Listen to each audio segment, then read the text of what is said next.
didn't whisper. She wanted an audience. In the center of the Crestmore Gala, she strode up to the man she assumed was staff, lifted her wine glass, and emptied it slowly down his chest as the entire ballroom watched. "Stay away from my circle," she sneered. "You don't belong anywhere near power." The crowd gasped. Phones lifted. Some guests even laughed. But the man she drenched didn't flinch. He simply stepped back, checked his watch, and made one quiet call.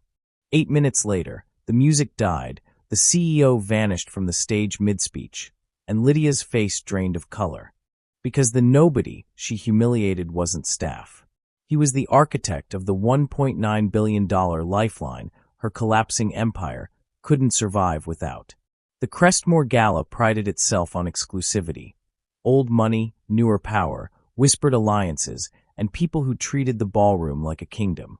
Crystal chandeliers glowed above silk-draped tables as the city's wealthiest families gathered to celebrate themselves.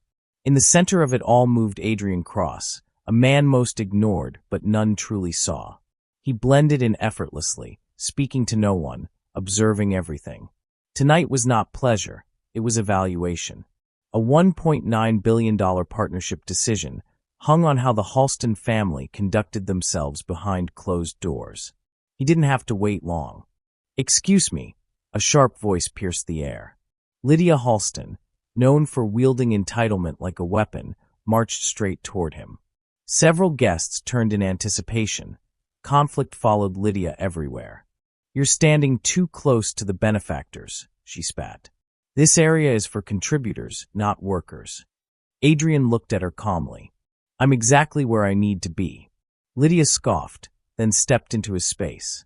"People like you don't dictate proximity. Learn your boundaries." Her friends tittered. Someone whispered, "She's going to do it."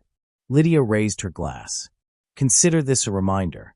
She poured the wine in one slow, humiliating stream. Gasps erupted.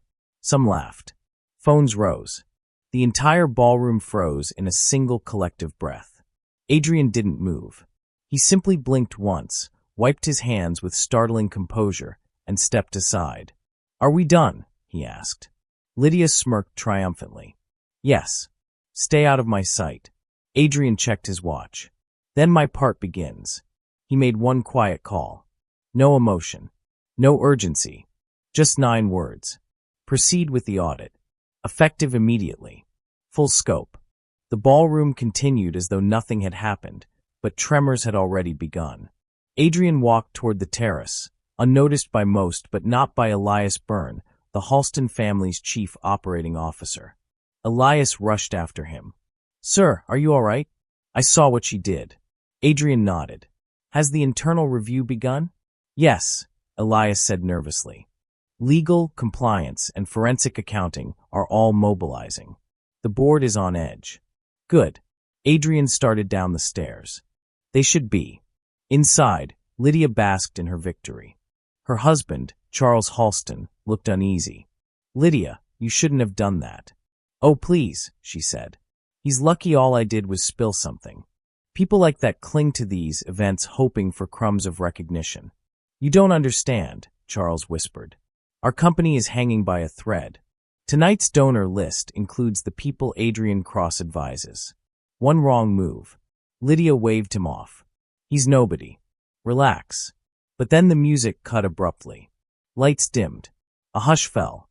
Ava Serrano, the CEO of Crestmore Capital, stepped onto the stage with urgency, not ceremony. "Ladies and gentlemen," Ava announced, "we need to pause the program. There has been a significant development." Lydia frowned. "What now?" A staff member whispered to Ava, who stiffened. "He's here." She nodded in fear and hurried off stage. Lydia's pulse quickened. "What's going on?" Charles swallowed. "I think we're about to find out." 20 minutes later, the ballroom's doors burst open. 4 board members, 2 compliance officers, and the Halston family's lawyers rushed in with pale faces. "Audits have begun," one muttered. "Whistleblower files are open. There are irregularities in the revenue sheets. And problematic internal emails." Charles grabbed a report and blanched. "These are timestamps from tonight. Someone triggered a full investigation." Ava returned, followed by Adrian. The room fell silent. Lydia's confidence cracked. Why is he with you? Ava faced the crowd. Allow me to introduce the man who oversees Crestmore Capital's merger evaluations, Mr. Adrian Cross. Whispers exploded. Someone gasped. Lydia felt the floor tilt beneath her. Ava continued. For months, he has been reviewing Halston Dynamics for a potential $1.9 billion partnership. His recommendation would determine whether your company receives the investment that could keep it alive. Every Halston executive went cold. Lydia stepped forward, trembling. Wait, he's not staff. No, Adrian said quietly. I'm the one deciding whether your empire survives the next fiscal quarter. Her face drained of color. I didn't know. That, Adrian replied, is exactly the problem. A giant screen flickered to life. Compliance officers uploaded findings from the newly triggered audit. Discriminatory hiring records. Suppressed internal complaints. Secret bonuses. Illegal wage structures. Manipulated safety reports. Gasps filled the room. Board members shrank in their seats. This is catastrophic, one whispered. Adrian spoke clearly, every word a blade. I wanted to see how your leadership behaves when they think no one is watching.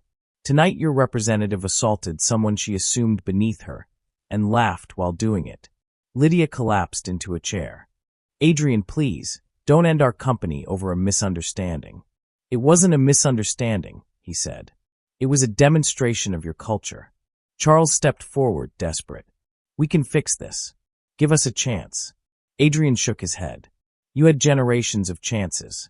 He turned to Ava. Terminate the partnership proposal. Ava nodded. It's done. All negotiations are closed. Board members erupted in panic. Lydia covered her face, shaking. Adrian added, and compliance will liaise with regulators by morning. Your internal practices will no longer operate in the dark. Lydia's voice cracked. Please don't do this.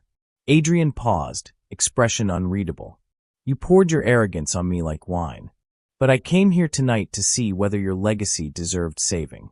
You gave me the answer yourself. He turned away as Lydia cried into trembling hands. As Adrian exited the ballroom, reporters sprinted toward the doors. Elias whispered, Sir, where to now? Adrian glanced back once at the collapsing Halston empire.